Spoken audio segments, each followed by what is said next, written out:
including Zazu Pitts. The scene was Zazu Pitts on a bed in a negligee, counting gold pieces, and Stroheim wanted her to have an expression of great satisfaction by handling the money. And she really didn't know what he wanted her to express in the tests, and it took us take and take and take before he got exactly the scene he wanted. And poor Zazu said, I don't know what he wants. And he wanted her to look as if she was having an affair with an invisible person, you know. And poor Zazu was, you know, simple.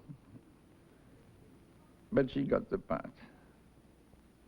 The story told of the fate that destroys three simple Americans. The slow-witted McTeague, raised in a backwoods mining camp, but now working as a dentist on Polk Street. Marcus, a slick representative of the urban working class. And Trina, whose chance winning of a $5,000 lottery starts them all on the road to destruction. Von Stroheim's goal was a critique of American values. While other directors handled such topics only in the most oblique terms, von Stroheim went right for the throat. He attacked the most sacred of American institutions, the family. The marriage of Trina and McTeague is the centerpiece of the film. A sacred ritual, performed against a foreboding background.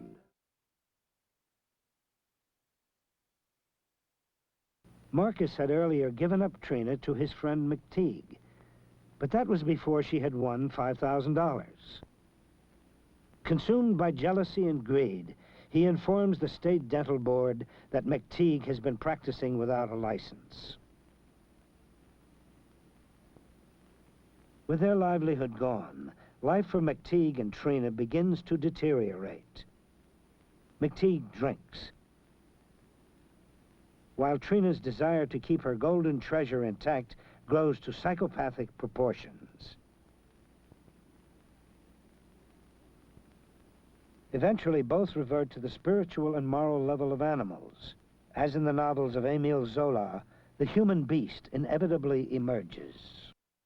But Norris's novel did not stop in San Francisco.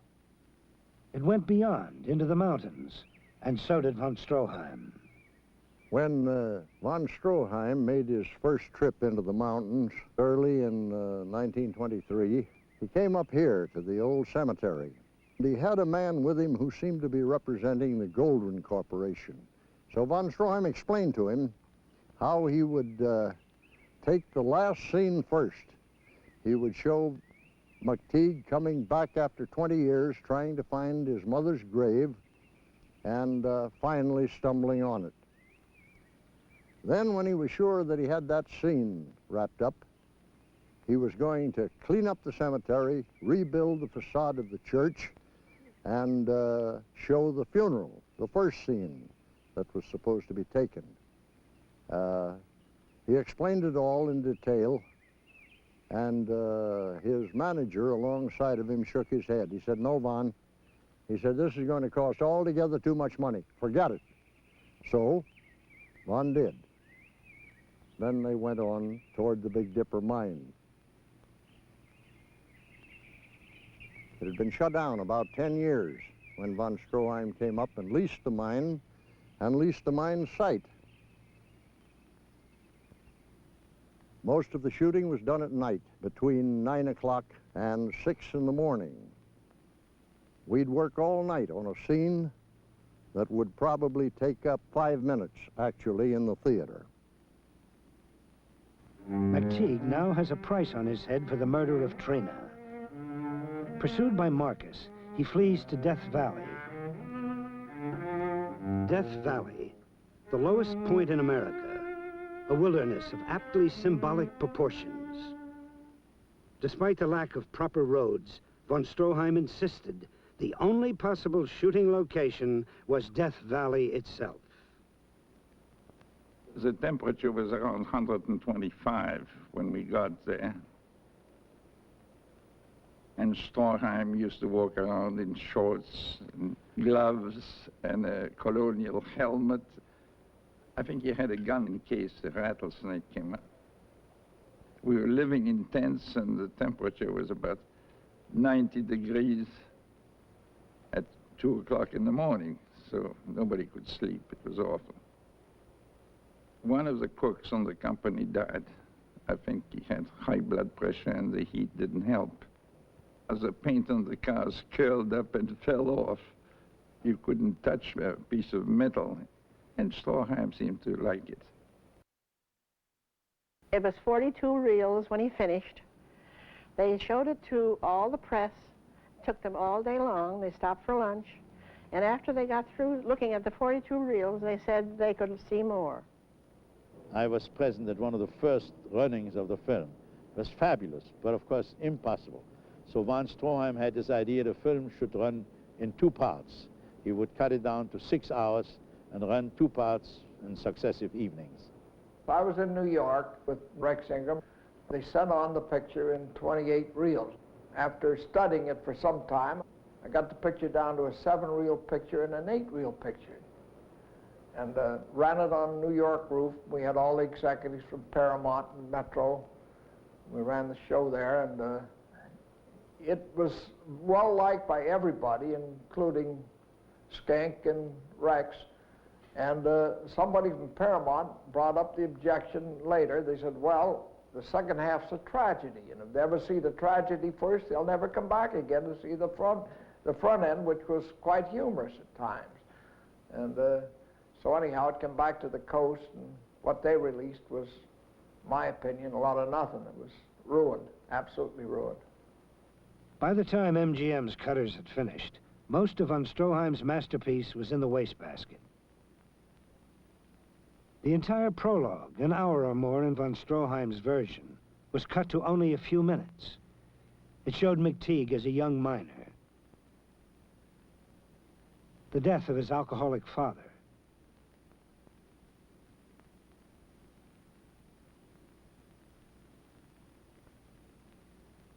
and his apprenticeship as a traveling dentist. Whole subplots were eliminated, parallel stories carefully laid out by von Stroheim as counterpoint to the story of Trina and McTeague. The story of Zerkow and Maria was taken out entirely, a grotesque parable of an insane junkman who murders his wife over an imaginary fortune, then commits suicide in San Francisco Bay. Only a few shots were left of the 2 old people who somehow find happiness together while disaster strikes down everyone else in the cast. But if the studio intended to make the film more acceptable to audiences by cutting it so severely, they had made a serious mistake. Reviewers were nearly apoplectic with rage. The filthiest, vilest, most putrid picture in the history of the motion picture business, wrote one critic.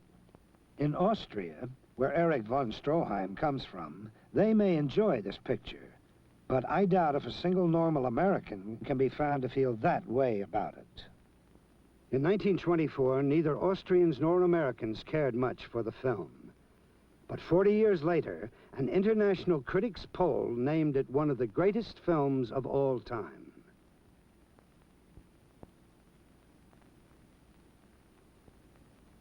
Being cut, the Goldwyn Company had become Metro-Goldwyn-Mayer, Hollywood's largest and most powerful studio. MGM's directors were the cream of the industry. Seastrom, Browning, Niblo, Caban, Hughes, von Sternberg, and von Stroheim. There were new faces in the front office as well. Louis B. Mayer was now head of the studio, and in charge of production, Irving Thalberg. Thalberg came in when Greed was completing and proceeded to cut von Stroheim's masterpiece, that was some 6 or 8 hours long, into a palatable length for theaters. So everybody has to believe, if they don't know the facts, that von Stroheim and Thalberg were deadly enemies. That's not true. Thalberg brought him back to do The Merry Widow. Von Stroheim hated the star system, but the studio forced him to use its most temperamental star, Mae Murray, as well as an up-and-coming romantic lead, John Gilbert. It was soon obvious that there was room for only one star on a von Stroheim picture. They had the scene where they danced the Merry Widow. So Erich wanted to change something, so he went up to Mae Murray and he showed her, or told her how to do the step. And she says, "You dirty Hun, you think you know everything." So with that, he stood still, and then we left the set and went home. And we were home for a couple of days. And so they said, well, we're going to have another director finish the scene. Now don't forget, all the people that worked for us in The Merry Widow had worked in other pictures. And they knew how to wear the uniform and also ride horseback. We always had the same people because they knew Erich and they were all friends. When they were going to bring the new director in, he came in and he said, all right, line up or get in your places. Nobody moved. So they knew that wasn't going to work because they thought it was an insult to him. So an emissary was sent from the studio to our home and said, you come back to the studio and we'll have Mae Murray apologize to you. Then he went back on the set, and there was so much yelling and screaming and whistling and clapping that the people from the other stages came over to find out what was going on. Mae Murray took it very personally that he was turning the part of Sonia, the leading role, into a whore. And knowing that Maya had great reverent feelings about women, she reported what she felt von Stroheim was doing to the role that she was playing. And Maya was inflamed by it. Now, Maya was a very muscular man. He had worked for his father, who was in the junk business in Canada, and he handled an awful lot of iron and steel. And very few people realized what a good right fist he could swing. One of those who found out the hard way was von Stroheim, who went to see him when Maya called him up because of Mae Murray's complaints about the part he was getting her to play. And when Maya confronted him with that, Von said, she's playing Sonia, and Sonia is a whore. And that particular word was all that Maya needed to hear, and he swung at von Stroheim and knocked him down, and then literally threw him out of the studio. Despite constant problems at the studio, von Stroheim completed The Merry Widow himself, and it became his greatest popular success. It ran on Broadway for over a year and helped establish John Gilbert as a top romantic star. But von Stroheim was no longer able to work for Thalberg and Mayer. He signed with Pat Powers, an independent producer, and began his great nostalgic homage to pre-war Vienna, The Wedding March. Filming began in the summer of 1926. Again, von Stroheim assembled his familiar company of character actors. Von Stroheim himself was Prince Nicky, and Zazu Pitts the crippled heiress he is forced to marry. There were no temperamental Mae Murrays on this production. For the featured role of Mitzi, he chose an unknown, an actress who had been playing in westerns at Universal, Fay Wray. No longer was the von Stroheim character a simple villain or seducer. Prince Nicky was his most complex creation, an ambiguous representative of all that von Stroheim loved and hated in the Vienna of his youth. The embodiment of old-world charm and elegance, he was the last representative of a dying race, doomed to extinction as the summer of 1914 unfolded. Again, von Stroheim was allowed to spend freely. 36 elaborate sets were constructed, from a Tyrolean hunting lodge to the palace of the Habsburgs. Von Stroheim was not recreating Vienna, he was reconstructing it, with an attention to detail that once more put him far over budget. Hal Moore, chief cinematographer on The Wedding March, remembered the production in a 1972 interview. We worked like dogs. We had no union protection, not hours or rest periods or anything of that nature. Stroheim was a fiend for work.